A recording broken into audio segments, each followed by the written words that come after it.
ஒரு வாரமா காத்திருந்தோம். இந்த மாதிரி பெரம்பூருக்கு விஜய் வராரு அப்படின்னு சொல்லி காத்திருந்தா ஒரு வழியா பாத்தீங்க இன்னைக்கு பெரம்பூருக்கு வந்துட்டாரு.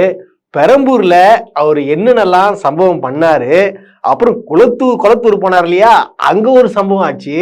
அது என்னன்றத நாம டீட்டெயிலா பாக்குறதுக்கு முன்னாடி நேத்து ஒரு 3 வேட்பாளர்களை பத்தி எல்லாம் பேசணும்ல, இன்னைக்கும் 3 சிறப்பான வேட்பாளர்கள் யாருன்றத முதல்ல பார்க்கலாம். அதாவது தாவேகா கட்சியுடைய கொள்கை என்ன தெரியாது, யாருக்குமே தெரியாது, விஜய்க்கும் தெரியாது. சரி, அதை விடு. என்ன சொல்லுவாரு? சாதி மதம் அற்ற எல்லாருமே சமம், பெண்களுக்கு பாதுகாப்பு வேணும், அப்புறம் கொள்ளையை தடுக்கணும். எப்படி கொள்ளையை தடுக்கணும், போதைய ட்ரக்ஸை அறவே ஒழிக்கணும் அப்படின்னு சொன்னார்ல. அது எல்லாமே பாத்தீங்கன்னா வாய் வார்த்தையிலன்றது விஜய் ப்ரூவ் பண்ணிட்டாரு. அது எப்படி நான் சொல்றேன், இவர் அறிவிச்சார் பாத்தீங்களா வேட்பாளர்கள், சிறந்த வேட்பாளர்கள். அதாவது சொல்லும் போது சொன்னார் பாத்தீங்களா, ஏழைகள், அது சாமானியர்கள் உங்களுக்காக தேடி வரணும். எம்எல்ஏனா எப்படி இருக்கணும்னா இப்படிதான் இருக்கணும். முதல் வேட்பாளர் யாருன்னு பாத்தீங்கன்னா இவரு பேர் ஜெகநாத் மிஸ்ரா. இவர் தான் என்ன பண்ணிருக்காங்க, கம்பம் தொகுதியில போட்டிருக்காங்க. இவர் போஸ்டர்லாம் ஒட்டினாரான்னு பாத்தீங்கன்னு வச்சுங்களேன், போஸ்டர்லாம் ஒட்டல. இவர் எப்ப சேர்ந்தாரு வச்சுக்கோங்க கட்சியில, முந்தானேத்து இந்த வேட்பாளர் அறிவிச்சாங்க பாத்தீங்களா, அதுக்கு முந்தானே சேர்ந்திருக்காப்புல. சேர்ந்த உடனடியா அவருக்கு எம்எல்ஏ சீட்டை கொடுத்திருக்காங்க. இவர் காசு வச்சுன்னு போல. இவரை பத்தி ஒரு ஸ்பெஷலான விஷயம் என்னன்னு பாத்தீங்கன்னா, நான் சொல்றதுக்கு முன்னாடி நீங்க இதை பாருங்க. நான் கட்சிக்காரன் கிடையாது, நான் எந்த கட்சிக்காரன் கிடையாது, நான் ஜாதிக்காரன், நான் ஜாதி வெறியன். எப்படி பாத்தீங்களா, நான் எந்த கட்சி சார்ந்ததும் இல்ல, ஆனா சாதி வெறியன். இந்த செட்டியார் ஜாதி சும்மா கிடையாதுங்க, 4 கோடி பேர் இருக்காங்க என்கிட்ட. பாருங்க எவ்வளவு ஒரு சாதி மேல ஒரு பற்றா சாதி வெறியனா இருக்காப்புல. இவரு ஒரு வேட்பாளரா, இவர் விஜய்க்காக பயணிக்கிறவரா, இவர் போஸ்டர் ஒட்டினவரா, இவர் ஏழை மக்கள் சார்ந்தவரா, இவரு சாமானியரா, இவர் எல்லாருக்கும் உதவி பண்ணுவாரா. ஒரு எம்எல்ஏனா இப்படிதான் இருக்கணுமா? இப்படி சாதி வெறியன், தன்னை தானே சொல்லிக்கிற சாதி வெறியன். இவர் ஒரு எம்எல்ஏ வேட்பாளர். சூப்பர்ல, கை தட்டுங்க. அடுத்தது பாத்தீங்கன்னு வச்சுங்களேன், கேன்சரை குணப்படுத்தக்கூடிய ரகசியத்தை இந்த வேட்பாளர் வச்சுக்கிறாங்க. நம்மளாம் என்னதான் மருந்து ஹாஸ்பிட்டல் போயிட்டு ஆபரேஷன்லாம் பண்ணாலே பாத்தீங்கன்னா கேன்சர் குணமாவாது. ஆனா இவங்க குணப்படுத்துறாங்களாம். எங்கேருந்து? அந்த கவுண்டம்பாளையத்துல இருந்துங்க. அந்த கவுண்டம்பாளையம் எம்எல்ஏ வேட்பாளர் இவங்க தான். இவங்க என்ன சொல்றாங்கன்றத பாருங்க. இந்த கேன்சர் அப்படிங்கிற பெரிய நோயில இருந்து நம்ம தப்பிக்கலாம் அப்படிங்கிறது ஜோதிடம் சொல்லக்கூடிய முழுக்க 100% உண்மைங்க. பாத்தீங்களா எப்படி ஜோசியத்திலேயே கேன்சரை குணப்படுத்துவாங்களாம். இவங்கதான் டிவிக்கு வேட்பாளர். புரியுதுங்களா? ஜோசியக்காரங்களாம் வச்சு இந்த புதுவிதமான ஜோசியக்காரங்க. அதாவது பார்த்தோன்னா இவங்க என்ன சொல்லிக்கிறாங்க, இவங்க ஒரு ஆஸ்ட்ராலஜர்னு சொல்லிக்கிறாங்க, ஒரு PhD டிகிரி வாங்கணும்னு சொல்லிக்கிறாங்க. எதுல தெரியுமா? பல்கலைக்கழகமே இல்லாத ஒரு இடத்துல படிச்ச மாதிரி போலி சர்டிபிகேட் வச்சு இவங்க ஒரு ஆஸ்ட்ராலஜரா அப்படின்னு யார் சொல்றா? அவங்களே சொல்லிக்கின வேட்பாளர் தான் இவங்க பேர் கனிமொழி. இவங்க தான் தாவேகாவின் கவுண்டம்பாளையம் வேட்பாளர். எப்படி இந்த கோவை கொங்கு மண்டலத்துல பாத்தீங்கன்னா ஏகப்பட்ட பேர் அந்த ஈமு கோழி வச்சு ஏமாத்துறது, அப்புறம் பார்த்தோன்னா இந்த சீட்டு போட்டு ஏமாத்துறது, இந்த மாதிரி பல விதமான ட்ரிக்ஸ் பண்ணி ஏமாத்தாங்க. பதிலா அதுல ஒரு ட்ரிக்ஸ் வச்சு எப்படி ஜோசியத்துல கேன்சர் ஒழிக்க வந்தவங்க தான் இவங்க. இப்ப இவங்க டிவிக்கு எம்எல்ஏ ஆயிட்டாங்கன்னா கேன்சர் யாருக்குமே இருக்காது, எல்லாருக்குமே பார்த்தா ஜோசியம் பார்த்து ஒழிச்சிருவாங்க எதை, கேன்சரை. இப்ப நம்ம 2 பேர் பார்த்தோம் இல்லையா. முதல் கேட்டகரி என்ன பார்த்தோம்? அதாவது சாதி வெறியன், அதாவது சாதி ஒழிப்புன்னு சொன்னார் பத்தியா, சாதி ஒழிச்சிட்டு சமமா எல்லாரும் வச்சு சொன்னார் பாத்தியா, சாதி வெறியன் ஒரு கேண்டிடேட். இரண்டாவது சீட்டிங் கேண்டிடேட். மூணாவது பாத்தீங்கன்னா ஸ்பெஷல் ஆயிட்டார் இவர் ஜாமீன் கேண்டிடேட். இவரு சிரிப்பா இருக்குல்ல, இவர் ஜாமீன் கேண்டிடேட். இவர் போன வாரம் தான் ஜெயில இருந்து வந்திருக்காரு. ஜெயில இருந்து வந்த உடனே இவருக்கு சீட்டு. அதாவது பேராவூரணியில இவர் பேர் காண்டீபனா. காண்டீபன் யாருன்னு பாத்தீங்கன்னா எப்படி இந்த கேட்டகரி சொல்றேங்க. இந்த கேட்டகரி என்ன பண்ணுச்சுன்னு பாத்தீங்கன்னா போதை வித்து, அதாவது 15 கிலோ கஞ்சா வித்து மாட்டிட்டு ஜெயிலுக்கு போயிட்டு வந்துக்குது. அதே போல பார்த்தோன்னா இவர் கொலை குற்றங்கள்லாம் ஒழிக்க வந்தவர்ல, இவர் தான் ஒழிப்பாரு. இவர் என்ன பண்றது பாத்தீங்கன்னா கொலை வழக்குல கைதாகிருக்காரு, அப்புறம் கொலை முயற்சி வழக்குல கைதாயிருக்காரு, அப்புறம் கட்ட பஞ்சாயத்து பண்ணி கைதாயிருக்காரு, போன்ற பல அது சட்ட ஒழுங்குல எல்லாமே டாப் அப்படி கிங்கான ஆள் தான் இவரை காண்டிமன். இவரை வேட்பாளர் போட்டிருக்காங்க. இதுக்கு முன்னாடி எந்த கட்சியில பாத்தீங்கன்னா பாஜக வந்திருக்காரு, கஞ்சா வித்திருக்காரு, கொலை பண்ணிருக்காரு, ஜெயிலுக்கு போனாரு, ஜெயில விட்டு வந்த உடனே இவருக்கு சீட்டு எப்படி பேராவூரணி தொகுதியில இவருக்கு ஒரு சீட்டு கொடுத்துக்கிறாங்க. பாத்துங்க, அதாவது எந்த மாதிரியான வேட்பாளர்கள்லாம் இவர் தேர்ந்தெடுத்து வச்சிருக்காருன்றது உங்களுக்கு புரியுதுங்களா? எல்லா அது ஈச் பை ஒன்னுங்க, எல்லா கேட்டகரியிலும் எதெல்லாம் ஒழிப்புன்னு சொன்னாரோ எல்லா கேட்டகரி நம்பர் டாப் ரேங்க்ல இருக்கிறவங்க தான் இவர் விஜய் சேர்த்து வச்சிருக்காப்புல. அடுத்தது என்னன்னு பாத்தீங்கன்னா, இவர் தாவுற கேண்டிடேட், அதாவது டப்பு டப்பு டப்பு டப்புன்னு தாவி தாவி தாவி போயிடாப்புல. அது பயங்கர ஒரு பவர் இருக்குது. பாத்தீங்கன்னா ஒரு 5 நிமிஷத்துல இங்க இருப்பாரு, 10 நிமிஷத்துல வேற என்ன போயிடுவாரு, அரை மணி நேரத்துல அந்த பக்கம் போயிடுவாரு, அந்த மாதிரி போயிடுவாரு. சோ அந்த அளவுக்கு ஒரு தாவி தாவி பறக்கிற கேண்டிடேட் தான் இவரு. இவர் பேர் பாத்தீங்கன்னா ரஞ்சித் குமார்ன்றவர். இவர் எங்க நிக்கிறாரு, காஞ்சிபுரம் நிக்கிறாரு. இவர் யாருன்னு பார்த்து வச்சுங்களேன், செம்ம வேற லெவல் வரலாறுங்க. இவர் அதிமுக இருந்தவர். அதிமுக பாத்தீங்கன்னா ஓபிஎஸ் பிரிஞ்சு வந்தார் இல்லையா, ஓபிஎஸ் கூட இவர் என்ன பண்ணிருக்காரு, அங்க போயிட்டு அவரோட மாவட்ட செயலா இருந்தவர் அந்த கட்சியில. அங்க இருந்துட்டு பாத்தீங்கன்னா ஓபிஎஸ் அவர்கள் பாத்தீங்கன்னா திமுக சேர்ந்தனால இவர் என்ன பண்றாரு பாத்தீங்கன்னா புது கட்சி ஒண்ணு ஆரம்பிக்கிறாங்க. யாரு கூட, பண்ருட்டி ராமச்சந்திரன் இருக்காங்க பாருங்க. இவங்க 2 பேர் சேர்ந்து புரட்சி தலைவர் முன்னேற்ற கழகம் ஏதோ ஒண்ணு தமுகவோ ஏதோ முகவோ அந்த கட்சி ஒண்ணு ஆரம்பிச்சு இருக்கிறாங்க. அந்த கட்சியில பாத்தீங்கன்னா 2 பேரு, ஒண்ணு தலைவர் பண்ருட்டி, இவர் பொதுச் செயலாளர். 2 பேர் தான் மொத்த கட்சியிலேயே இருக்கிறாங்கல்ல. இவங்க இப்போ இவர்கிட்ட ஒரு அழைப்பு வந்திருக்கு. இந்த மாதிரி, சார் வணக்கம் சார், ரஞ்சித் சாருங்களா? ஆமா, நான் தாவேக ஆபீஸ்ல பேசுறேன், காஞ்சிபுரத்துல நிக்கணும், உங்களால முடியுமா விசில் சின்னத்துல? ஓகே நிக்கிறேன் அப்படின்னு சொல்லிட்டு, அது பிரம்மாண்ட ஒரு கட்சியில மொத்தம் 2 பேர் கொண்ட ஒரு கட்சியில ஒருத்தர் என்ன பண்றாப்புல, அது ரஞ்சித் குமார் விசில் சின்னத்துல காஞ்சிபுரம் வேட்பாளரா இருக்காப்புல. இப்போ அந்த காஞ்சிபுரத்துல போஸ்ட் ஓட்டம் விஜய்க்கு சவுட் பண்ணி பேசணும்ல, கெதி என்னன்னு பாத்தீங்கன்னா நாமம் போட்டு இவங்களை உட்கார வச்சிருக்காங்க. இதுதான் நிலைமை. அதாவது மாற்று கட்சியில பாத்தீங்கன்னா கிட்டத்தட்ட 101 பேர் 101 பேருக்கு சீட்டு கொடுத்திருக்கிறார். யாரு, உங்கள் விஜய். இவர் நேர்மையா தேர்ந்தெடுத்து நேர்காணல் வச்சு இவங்கள எல்லாம் ஃபிட்டா இருக்கிறாங்க. அதாவது பாத்தீங்கன்னா கொள்கையிலே சரி, நேர்மையான சரி, மக்களை சந்திக்கிறதும் சரி, மக்களுக்கு உடனே ஓடி உதவுறதும் சரி, அந்த மாதிரி விஷயத்துல இவங்க பக்கா ஃபிட்டா இருக்கிறாங்க. அதனால பாத்தீங்கன்னா விஜய் அவர்கள் தேர்ந்தெடுத்திருக்காரு. உங்களுக்கு புரியுதுங்களா? அதுல எல்லாம் இவ்வளவு பக்காவான ஆளுங்க. அதாவது தமிழ்நாட்டையே காப்பாற்ற வந்த ஆட்கள் தான் யாரு, இந்த தாவேகா வேட்பாளர்கள். அருமையான சூப்பரான வேட்பாளர். கடைசி கேட்டகரி பாலியல் குற்றவாளி. அவர் சொல்ற ஒரே விதம்னா, உன்னால என்ன பண்ண முடியுமோ நீ பண்ணிக்கொண்டாங்க. இப்ப எப்படி நடக்குதுன்னா, இது நடந்து 6 மாசம் ஆயிடுச்சு. அதுதாங்க, அந்த நேரத்துல நீங்க கேண்டிடேட் பத்தி நீங்க பேசுறீங்களா? ஒருத்தர் மேல நாங்க புகார் அளிச்சிருக்கும் போது அவரு நீங்க கேண்டிடேட்டா அறிவிக்க கூடாது, புரியுதுங்களா? ஒருத்தர் மேல நம்ம ஒரு குற்றச்சாட்டு வைக்கும் போது அவர் கேண்டிடேட்டா அறிவிக்க கூடாது. எனக்கு ஒரு தலைமையில இருந்து ஒரு நல்ல முடிவு சொல்லுவாங்கன்னு சொல்லிட்டு தான் நாங்க இத்தனை மாசம் பொறுமையா இருந்தோம். ஆனா அவரு தான் வேட்பாளர்னு அறிவிக்கும் போது நாங்க எப்படிங்க இந்த பொறுமையா இருக்க சொல்றீங்க? தாவேக வேட்பாளர் மீது பெண் ஒருவர் திருவள்ளூர் எஸ்பி அலுவலகத்தில் புகார் அளித்திருக்கிறார். விவரங்கள் இப்ப இது ஒரு கேட்டகரி, முக்கியமான கேட்டகரியில என்ன சொல்ற, பெண்களுக்கு பாதுகாப்பு இல்லைங்க அப்படின்னு சொல்றீங்களா, அதுக்காக இவரை போடுறாங்க. இவர் தான் பெண்களுக்கு பாதுகாப்பு கொடுக்க போறாரு. இவர் எந்த தொகுதியில கொடுத்துறாருன்னு பாத்தீங்கன்னா பூந்தமல்லியில பிரகாசம் என்றவருக்கு கொடுத்துக்கிறாங்க.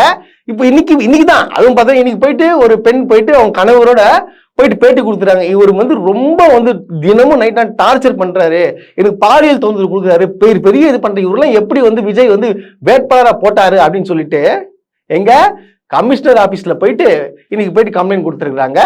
இதுதான் இவனுங்க பெண்களுக்கு பாதுகாப்பு கொடுக்குற. இப்ப எல்லா கேட்டகரி வந்துச்சுங்களா. இப்போ கொலையை தடுக்கிறதுக்கு யாருன்னு பாத்தீங்கன்னா நம்ம பேரூர்ல காண்டிமன் இருக்காப்புல. இந்த சீட்டிங் பண்றது எல்லாம் தடுக்கிறது யாருன்னு பாத்தீங்கன்னா நம்ம அக்கா கனிமொழி அக்கா. அவங்க கனிமொழி இருக்காங்க பாருங்க, அந்த தாவேகால அவங்கள வச்சிருக்காங்க. அடுத்தது பாத்தீங்கன்னா அந்த கேட்டகரி எது, தாவர கேட்டகரி, ஜம்பிங் கேட்டகரியில பாத்தீங்கன்னா யாரை போட்டிருக்காங்க பாத்தீங்கன்னா நம்ம ரஞ்சித் குமார் அவர்களை போட்டிருக்காங்க. சோ இப்படியாப்பட்ட ஒவ்வொரு கேட்டகரியிலையும் சும்மா அப்படியே அலசி ஆராய்ஞ்சு அண்ணன் அவர்கள் தேர்ந்தெடுக்கிறாரு. அண்ணனுக்கு எல்லாரும் கை தட்டுவோமா? பெரம்பூருக்கு விஜய் போறாரு, சரிங்களா? நம்ம இந்த மீடியாக்காரங்க, அதாவது குறிப்பா இந்த பாலிமர் விஜய் கதவு மூடி இருக்குல்ல, அப்படியே அந்த கேமரா போக்கஸ் பண்ணி வச்சிருக்காங்க. வச்சுட்டு அந்த பாட்டை போட்டானுங்க.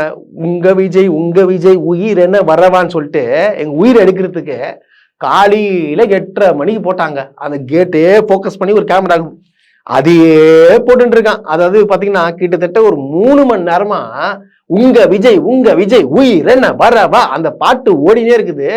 இவங்க வந்து கேமரா வச்சுனே இருக்காங்க. கேட்டு திறக்கிற வரைக்கும் விட மாட்டாங்க கேமரா. விஜய் வந்து சாப்பிட்டு ஆய் போற வரைக்கும் கூட வந்து போக்கஸ் பண்ணானுங்க போல, எல்லாத்தையும் காட்டுவானுங்க போல. அந்த அளவுக்கு ஒரு இந்த மீடியா என்ன யாரு இது அப்படியே ஜூம் பண்ணியே இருக்குது கேமரா. அந்த கேட்டு இந்த மாதிரி இருக்கானுங்க. அப்புறம் வந்து கேட் திறந்த உடனே விஜய் அப்படி கிளம்புறது வந்து அங்க போற வரைக்கும் விடவே மாட்டான், பின்னாடியே போனான் பாலிமர். விஜய் வந்து மீடியாவே மதிக்காதவர். ஆனா எவ்வளவு மரியாதை குத்துன்னு அது விஜய்க்காக வாழறாங்க, விஜய்க்காக வாழறானுங்க. இப்போ இன்னைக்கு பாத்தீங்கன்னா அண்ணன் வந்து கடைசியா ஒரு வழியா பெரம்பூர்ல போயிட்டு நாமினேஷன் பண்ணிட்டாரு. நாமினேஷன் பண்ண உடனே எங்க போனாரு? பெரம்பூர் மக்களை சந்திக்க. அங்க என்ன பண்றாரு? அங்க போறாரு. பெரம்பூர்ல வந்து இறங்கிட்டாப்புல. இறங்கின உடனே ஒரு விஷயத்த சொன்னாரு. எனக்கு எல்லாம் ஒரு மாதிரி அப்படியே ஈர்த்து பிடிச்சுங்கண்ணே, ஈர்த்துருச்சு. அப்படியே நெஞ்சு கிழிச்சு அப்படியே விஜய் கிட்ட குத்த மாதிரி ஆகி போயிடுச்சு. அந்த மாதிரி ஒண்ணு சொன்னாப்புல. என்ன சொன்னாப்புல? தமிழ்நாட்டுல எங்க வேணா தொடங்கலாம், ஆனா நம்ம வீட்டு வாசல்ல இருந்து தொடங்குற மாதிரி வருமா? நம்ம அம்மா பிறந்த ஊர்ல இருந்து வருமா? அங்கேருந்து தான் தொடங்கணும். எப்படி? அவங்க அம்மா பிறந்த ஊரா, அதனால வந்து பாசத்தோட இங்க வந்து இது பண்றானா. அவங்க அம்மா வந்து ஊட்ட விட்டு துரத்தி விட்டு இவர் இந்த எங்க இருந்து வராரா? பாசத்தோட, அம்மா சென்டிமெண்ட் எதுக்கணும்னு சொல்லிட்டு. இதெல்லாம் என்ன சொல்றதுன்னு எனக்கு ஒண்ணும் புரியலங்க. அதாவது அம்மாவை வந்து வீட்டை விட்டு துரத்தி விட்டு இப்ப வந்து அம்மா நீ எதுக்காக இங்க வந்தன்றது எல்லாருக்கும் தெரியும். அவங்க கிறிஸ்டின் ஓட்டு எல்லாமே இருக்கு. அப்படியே அதை வச்சு ஒரு பிளான் பண்ணி பாடலாம்னு சொல்லிட்டு தான் வந்திருக்க. அப்புறம் ஏன் இந்த மாதிரி? அதுக்கப்புறம் என்ன சொல்றாப்புல? இங்க முக்கியமான கோயில்கள் இருக்கு. ஒண்ணு லூர் அன்னை சர்ச், அடுத்தது பாத்தீங்கன்னா நரசிம்மன் கோவில், அப்புறம் முதல்ல மசூதிகள்லாம் நிறைய இருக்கு. அதனால வந்து இங்க வந்து நான் வந்து தொடங்குறேன் அப்படின்னு சொல்லிட்டு எடுத்த உடனே என்ன சொல்றாப்புல? இங்க போதை கலாச்சாரம் ஆயிடுச்சு, போதை கலாச்சாரம் ஆயிடுச்சு. உங்க வேட்பாளரை தடுக்கிறதுன்னு போட்டிருக்கீங்க. சரி, போதை கலாச்சாரமா வந்திருக்கு. இங்க வந்து எந்த டெவலப்மெண்ட்டே இல்ல. காலையில எந்திரிச்ச உடனே எப்படி? காலைல எந்திரிச்ச உடனே எல்லாம் பக்கா ட்ரெஸ் போட்டுக்கினே ஓடி வந்து என்ன பண்ணுங்க? ஓடி வந்து ஓட்டு போடுங்க. எங்க? விசில் சின்னத்துல ஓட்டு போடுங்க. திமுக கொள்ளடிச்ச பணம்லாம் இருக்கும், அதெல்லாம் வந்து எடுத்து வந்து உங்ககிட்ட கொடுப்பாங்க. நீங்க என்ன பண்ணுங்க? அதெல்லாம் வாங்கிக்கோங்க. வாங்கிட்டு அவன் காதுலயே வந்து விசில் அடிச்சு விடுங்க, செவுலிலே விசில் அடிச்சு விடுங்கன்றாப்புல. ஏம்பா அவர் ஃபேஸ கொஞ்சம் ஜூம் பண்ணு. நல்லா இன்னும் ஜூம் பாப்பா. ஏங்க உங்களுக்கு ஏதாவது தெரியுதுங்களா?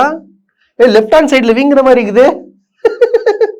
அண்ணனை எவ்வளோ ஊமை குத்தா மூஞ்சிலே வச்சிருக்கான் போல. இவரு மேல செவுல் மேலே விட்டு அமைச்சிருக்காங்க போல. யாரு விட்டதுன்னு சொல்லிட்டு எனக்கு தெரியல, அது பாத்துக்கோங்க. இவர் சொல்றாரு விசில் வச்சு ஒதுனே செவுல் மேலே விடணுமா, விசில விடணுமா. யார் சொல்றா? மிஸ்டர் விஜய் சொல்றாரு. சொல்லிட்டு எல்லாரும் ஓட்டு போடுங்க, நல்லது நடக்கும், அவ்வளவுதான். இது ஒரு மேக்சிமம் ஒரு 4 நிமிஷம் பேசுறாப்புல. பேசிட்டு அங்கிருந்து ஆளை காணுங்க. கிட்டத்தட்ட 2 மணி நேரமா ஆளை காணும், எந்த நியூஸ்லயும் இல்ல. ஆனா பாலிமர்காரன் என்ன பண்றான்? லைவ்லயே என்ன பண்றாப்புல? ஃபுல்லா வந்து அந்த விஜய் வந்து அந்த பேசினார் பாருங்க, பாத்தீங்களா? பேசினார்ல, அதே வீடியோ எடுத்து போட்டு இருக்கான். நானும் என்னடா அது பேசுனதே பேசுறான் நாங்க பாத்துட்டு இருக்கோம். ஆனா 2.5 மணி நேரமா ஆளை காணும். எங்க போனாரு, என்ன ஆச்சுன்னு தெரியல. என்னப்பா விஜய் காணாம போயிட்டாரான்னு சொல்லிட்டு அவனும் தேட ஆரம்பிச்சிட்டான். அந்த அளவுக்கு ஒரு பதட்டமான சூழ்நிலை ஆகி போச்சுங்க. உண்மை அது. அப்புறம் என்ன பண்றாங்க? எப்படி தேடி பூச்சி கண்டுபூச்சி போனா கொளத்தூருக்கு போறாரு. ஆனா இதுக்கு முன்னாடி பார்த்தா நம்மளுடைய முதலமைச்சர் வந்து கொளத்தூர்ல பார்த்தா நாமினேஷன் பண்ணிட்டு அவர் மக்களை சந்திக்கிறாரு. அதாவது பாத்தீங்கன்னா அவருக்கு எந்த வண்டியில போயிட்டு இருக்காரு, அவருக்கு என்ன வயசாகுது, அவருக்கு எந்த வண்டியில மக்களை சந்திக்க போயிட்டு இருக்காரு, இவரு எந்த வண்டியில போறாரு பாருங்க. இவரு ஏசில, வெயில் ஒத்துக்காது இவருக்கு, வெயிலுக்கு கருப்பு ஸ்கின்ல இதுவாயிடுங்க. அவர்லாம் பாவம் இல்ல. அவர் பாருங்க வெயில்ல ஜீப்ல வந்து போயிட்டு இருக்கதான். தலைவனுக்கும் தற்குறிக்கும் உள்ள வித்தியாசம் இதுதான். ஏன்னா மூஞ்சிலாம் காட்ட மாட்டாப்புல. ஏன்னா மூஞ்சி காட்டினா இவன் மூஞ்சில பக்குன்னு வச்சிட்டானா, ஆல்ரெடி வீங்கி இருக்கு வர. அதனால என்ன பண்ணிட்டாப்புல, உள்ள பூந்துக்குன்னு போயிட்டாரு. இப்போ கொளத்தூருக்கு போறாப்புல. கொளத்தூர்ல போயிட்டு அங்க எடுத்தோடனே பார்த்தா மைக் வேலை செய்யல. மைக் வேலை செய்யலையா, அங்க போயிட்டு இங்க அதேதான், அதே டைலாக், சேம் டைலாக். இங்க போதை கலாச்சாரம் இருக்கு. ஸ்டாலின் சார் என்ன பண்ணாரு? ஆட்சி நடத்துறீங்களா வேற என்ன நடத்துறீங்க? சரி ஓகே, ஒழுங்கா வந்து இதெல்லாம் ஒழிக்கணும்னா நீங்க விசில் சின்னத்தை ஓட்டு போடுங்க. நம்மளுடைய வேட்பாளர் பேரு பிரபு. ஒக்காலிடே என்னடா பிரபுன்ட்ட பட்டுன்னு, அவன் பேர் பாபுடா. பேரே வேட்பாளர் பேரே மாத்தி சொல்ற. அந்த காரைக்குடி பிரபு ரீல்ஸ் போட்டுருமா பாரு, வரும்போது ரீல்ஸ் பாத்துருப்பாப்புல. அதுல வந்து இங்க பிரபுன்ட்டாப்புல. இங்க நம்ம வேட்பாளர் இருக்கிறாங்க, பிரபு அவர்கள். அவர் வேற நான் வேற இல்ல. தயவு செஞ்சு விசில் சின்னத்துக்கு ஓட்டு போடுங்க. ஒரு வேட்பாளர் பேரே தெரியல, நீ தானே அறிவிச்ச? இல்ல போட்டுக்கிட்டு என்ன ஒன்னும் புரியல. நீங்க தானே அறிவிச்சீங்க. அது என்ன பேரை கூட மாத்தி சொல்றீங்க? பேரை மாத்தி சொல்றதுங்க 1 மணி நேரம் பேசணுச்சு இல்ல, ஒரே நிமிஷத்துல ஆளு காலி அப்ஸ்காண்டு. என்னன்னு விசாரிச்சா போலீஸ் கிட்ட பர்மிஷன் வாங்கலங்க. இவங்க நம்ம எத்தனை வாட்டி சொல்றது? ஏய், அதாவது நம்ம வந்து ஒருத்தனுக்கு சொல்லி கொடுத்து ஒரு வாட்டி சொல்லி கொடுக்கலாம், புரியலன்னா திருப்பி இன்னொரு வாட்டி, திருப்பி இன்னொரு சொல்லி கொடுக்கலாம், திருப்பி புரிஞ்சு தலையை குடிச்சு கொட்டிக்கு இன்னும் இவ்வளவு சொல்லி தரவங்க அறிவு இல்லைன்னு சொல்லிட்டு கேட்பாங்களே. ஆமா, ஒரு அறிவு இல்ல. அதாவது பாத்தீங்கன்னா ஒரு பிரச்சாரம் போனேன்னா, இப்ப நான் வந்து வேளச்சேரியில இருந்து பல்லாவரம் போறேன்னு வச்சுங்களேன், அந்த வேளச்சேரியில இருந்து பல்லாவரம் லிமிட்ல இருக்கிற போலீஸ் ஸ்டேஷன் எந்தெந்த போலீஸ் ஸ்டேஷன் இருக்கோ அந்த சுவேதா ஆப்புக்குள்ள போயிட்டு இந்த மாதிரி ரோட் ஷோன்னு சொல்லிட்டு போடணும். ரோட் ஷோ பிரச்சாரம் என்ன பண்ண போறீங்க, கேம்பெயினா என்ன ஸ்ட்ரீட் கேம்பெயின் என்ன கேம்பெயின் சொல்லிட்டு கேட்கும். அதெல்லாம் பண்ணிட்டு அது கீழே பார்த்தோம் எந்தெந்த ஸ்டேஷன் பேர்ல வரும், அந்த ஸ்டேஷன் லிமிட்ல வந்து நீங்க கிளிக் பண்ணணும். கிளிக் பண்ணிட்டு அதுக்கப்புறம் வந்து அந்த லெட்டர்ல ஒரு லெட்டர் வந்து எழுதிட்டு அதை அப்லோட் பண்ணி அதை சப்மிட் கொடுத்தனா அந்த ஸ்டேஷனுக்கு போவோம். ஸ்டேஷன்ல இருந்து கால் பண்ணி சார் இந்த நடத்த போறீங்க எவ்வளவு பேர் சார் கேட்டு அப்பதான் வந்து பர்மிஷன் கிராண்டட் கொடுப்பாங்க உங்களுக்கு. ஆனா இவனுங்க என்ன பண்ணிருக்காங்க, எங்கன்னா ஒரே ஒரு இடத்துல வந்து மட்டும் வந்து சுவேதா ஆப்ல வந்து பண்ணலாம்னு சொல்லிட்டு பண்ணிட்டு மத்த எதுலையுமே எந்த வந்து தகவலும் கொடுக்காம ஸ்ட்ரைட்டா போயிருக்கானுங்க, ஒரு பர்மிஷன் வாங்காம. இது எப்படி ஏத்துக்க முடியாது? அதெல்லாம் என்ன பண்ணிக்கிறாங்க, காவல்துறை வந்து பாதியிலே கிளம்பிட்டு இருக்கிறாங்க. அப்போ எங்க ஒரு வரனா அந்த போலீஸ்க்கு இன்ஃபர்மேஷன் கொடுக்கணும் வேணாமா, பர்மிஷன் வாங்கணுமா வேணாமா? உனக்கு மட்டும் நான் புதுசா எங்க மாநிலத்துல இருந்து எகிரி குடிச்சிட்டு வந்திருக்கியா? இல்ல எனக்கு புரியலையே. ஒரு பேசிக் அறிவு யாரா இருந்தாலும் சரி போலீஸ் கிட்ட பர்மிஷன் வாங்காம வரக்கூடாது, விடமாட்டாங்க. எல்லா லிமிட்லயும் பார்த்து வரணும். சரிங்களா? இது வந்து போலீஸ் வந்து தகவல் கொடுத்துருக்கு. ஆனா இவனுங்க என்ன சொல்றானுங்க, எனக்கு சரியான பாதுகாப்பு. ஏப்பா போலீஸ் கிட்ட இன்ஃபர்மேஷன் கொடுக்காம நீ வரப்போற விஷயம் வந்து பர்மிஷன் வாங்காம நீ போனா என்ன, இது ஒண்ணும் புரியலையே. என்ன தெரியுமாங்க, அதாவது ஏன் திரும்ப ஒரு கேன்சல் பண்ணிட்டு வந்துட்டாரு. இப்போ நேத்து ஒன்று பேசினார், நேத்து மைக்க பூச்சி ஒன்று பேசினார் பாத்தீங்களா இல்லையா? என்ன பேசினாரு, அவ்வளவு வசதி சொத்து இருந்தோம் எல்லாத்தையும் விட்டு வரேன், எனக்கு எவ்வளவு வலி அந்த வழிதான் தாங்கிக்கிடு, நான் எல்லாத்தையும் விட்டுட்டு வரேன். இதே டைலாக் தான் எங்க பெரம்பூர்ல, அதே டைலாக் தான் எங்க கொளத்தூர்ல. மாத்தி என்ன பண்ணிருக்காங்க, அந்த ஏரியா பேரை மட்டும் கொளத்தூரை மாத்திட்டு பெரம்பூரை மாத்திட்டு கொளத்தூர், இதை மட்டும் தான் போட்டுக்கிறாப்புல, வேற எதுவுமே போடல. அப்புறம் வந்து அந்த வேட்பாளர் பேரு, நல்ல வேலை வேட்பாளர் பேரு கரெக்டா சொல்லிட்டாப்புல, கொளத்தூர்ல தப்பா சொல்லிட்டாப்பு. நீங்க பாருங்களேன், நேத்து என்ன பேசினாரு பாருங்க, வீடியோ போடுப்பா. இப்பவே அட்வான்ஸா உங்களுடைய டிக்கெட்டை புக் பண்ணி வச்சுக்கோங்க, இது ஒரு தலைமுறைக்கான ஒரு தேர்தல். இன்னைக்கு என்ன பேசினார் பாருப்பா. அசால்ட்டா இருந்துடாதீங்க, அட்வான்ஸா உங்களுடைய டிக்கெட்டை புக் பண்ணுங்க, இது ஒரு தலைமுறைக்கான தேர்தல். பாத்தீங்களா, எல்லாத்துலயுமே ஒரே டைலாக பேசுறதுனால எல்லாரும் கடுப்பாயிட்டு இருக்கிறாங்க போல. தலைவா இதுக்கப்புறம் வேலைக்காவது நம்ம ஒரே வழி, திமுக தான் காரணம் பாதையில் நிக்கிறதுக்கு, நம்ம இங்க இருந்து கிளம்பலாம் அப்படின்னு சொல்லிட்டு ஓட்டார். இதுதான் நடந்தது. வந்ததுல இருந்து போதை ஒழிக்கணும்னா இது சரியில்லை அது இல்லை, எல்லாத்துக்கும் காரணம் திமுக, அதுல வந்து எனக்கு ஓட்டு போடுங்க, நான் உங்களை நம்பி வந்திருக்கேன், நான் உங்களுக்காக வந்திருக்கேன், எனக்கு ஓட்டு போடுங்க, எல்லாரும் என்ன நினைச்சுக்கோங்க. அப்போ அவங்க கொலை பண்ணவன், கஞ்சா வித்தவன், ஏமாத்தினவங்க எல்லாமே நீதான் ஒத்துக்கிறியா? நீதான் ஒத்துக்கிற, உன் பேர் விஜய்ன்னு சொல்லலாமா? நீதான் காரணம் சொல்லலாமா? அதாவது பாத்துங்க, இவன் தான் தலைவன். நம்ம அவ்வளவு தூரம் சொல்றோம், என்ன சொல்றோம், டேய் எவ்வளவு விஷயங்கள் பார்த்திருப்பீங்க, எல்லாம் அங்க அவன் செத்துட்டு இருக்கான், உஷாரா இருங்க, இவன் டேஞ்சரான ஆளு, பார்த்து உஷாரா இருங்க, நீங்க வந்து இந்த மாதிரி மரத்து மேல ஏறுறது அங்கே ஏறுறது இந்த மாதிரி இருக்காதீங்கன்னு சொன்னோம். ஆனா இங்க அவ்வளவு தூரம் சொல்லி கூட மரத்து மேல ஏறிங்கிறானுங்க. மரத்து மேல ஏறுறான், டிரான்ஸ்ஃபார்மர் ஏறலாம். நான் சொல்றேன், இன்னைக்கு மரத்துல மேல ஏறுறவன், டிரான்ஸ்ஃபார்மர்ல ஏறுறவன் மே 4ஆம் தேதி கீழ்ப்பாக்கம் ஹாஸ்பிட்டல் இருப்பான். ஆமா, இது உண்மைங்க. அது கண்டிப்பா இருப்பான் பாருங்க, இவன் கண்டிப்பா இருப்பானுங்க. அதுக்கு முழு காரணம் வந்து விஜய் தான். அதுக்கப்புறம் இதே மாதிரி தான் இப்போ லேட்டஸ்டா ஒரு பையன் பாவம் இறந்து போனான். எப்படி எதுக்கு போனா? விஜயை பார்த்துக்கினே வண்டி ஓட்டிக்கின்னு போனான். அதே மாதிரி இங்க ஒரு சென்னையில ஒரு தற்கூரி வண்டியில பின்னாடி ஒருத்தனை வச்சுக்கின்னு செல்ஃபி எடுத்துக்கின்னு விஜய் தான் ஜெயிப்பாரு, டிவிக்கே தான் சொல்லிட்டு எங்க விஜய் காரு பக்கத்துல செல்ஃபி எடுத்துட்டு இப்படியே போறான். அங்க என்ன முட்டியின் செத்தா யார் பொறுப்பு? விஜய் வந்து பாப்பானா என்ன? சத்தியமா பார்க்க மாட்டாங்க, உண்மையா பார்க்க மாட்டாங்க. இதான் இந்த அவல் நிலை வந்துட்டு இருக்கு. இன்னைக்கு பாருங்க, இந்த பெரம்பூர்ல எனக்கு ஒன்றும் புரியலங்க. பிளான் போடுறது 10 to என்ன பண்ணாங்க, சரி மதியானம் 2 மணில இருந்து நைட்டு 10 மணி வரைக்கும் பண்ண சொன்னாங்களா? எல்லா செஷனும் பர்மிஷன் வாங்கணும் இல்லையா? வாங்கணும்ல, வாங்காம இப்ப சொல்லிட்டு மொத்த பழி என்ன போடுறானுங்க? திமுக தான் காரணம், காவல்துறை வந்து எங்களுக்கு பாதுகாப்பு கொடுக்க மாட்டேங்குது. இது எவ்வளவு பெரிய ஒரு மோசமான அயோக்கியத்தனம். இப்ப அவ்வளவு தூரம் சொல்றோம், திமுக கிட்ட போலீஸ் கிடையாதுங்க, full and full election commissioner கிட்ட தான் இருக்கு, அண்டர் கமிஷனர் தான் இருக்கு. அவங்க தான் வந்து பர்மிஷன் கொடுப்பாங்க, எல்லாம் பண்ணுவாங்க. அதனால வந்து நீ அவங்க தான் போனோம். ஒரு போலீஸை இம்மிடியா மாத்தினா கூட அவங்களுக்கு பவர் இருக்குது, கவர்மெண்டால ஒன்னும் பண்ண முடியாது அப்படின்னு சொல்லியாச்சு. இருந்தும் இவனுக்கு என்ன பண்றானுங்க, திமுக பைத்தியம் ஆயிட்டானுங்க. எல்லாத்துக்கும் காரணம் எங்களை விட மாட்டாங்க. ஏன்னா இவருக்கு வந்து பேச தெரியல, மக்கள் கிட்ட என்ன பேசணும் தெரியல, உண்மையா தெரியலங்க. நீங்க பாருங்க, பேசுனதே பேச வச்சுக்கிறாப்புல ஆளு.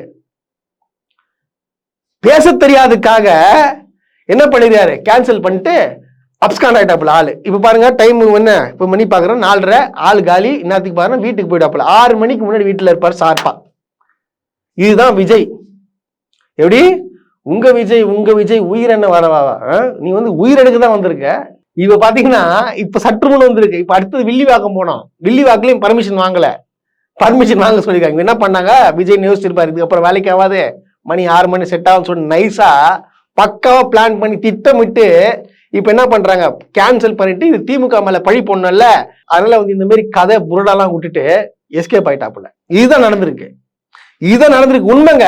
இப்போ நான் ஒண்ணும் இல்ல, மக்களை சந்திக்கணும்னு போறீங்கல்ல, என்னையோ சந்திக்கணும்னு வந்துட்டாங்க, அங்க போயிட்டு சொல்லு என்ன தடுக்கிறாங்க, மக்கள்கிட்ட பேசு, வெளியே வந்துட்டால மக்கள்கிட்ட பேசு. இனிமே எவன் தத்தா என்னங்க, எவன் தத்த தடுக்கிற போயிட்டு மக்கள்கிட்ட சொல்லுங்க, ஏங்க நான் வரேன் பாருங்க, தடுக்கிறாங்க இவங்க, எனக்கு எந்த பாதுகாப்பு கொடுக்க மாட்டாங்க சொல்றது தானே. ஏன் ஓடுற வீட்டுக்கு?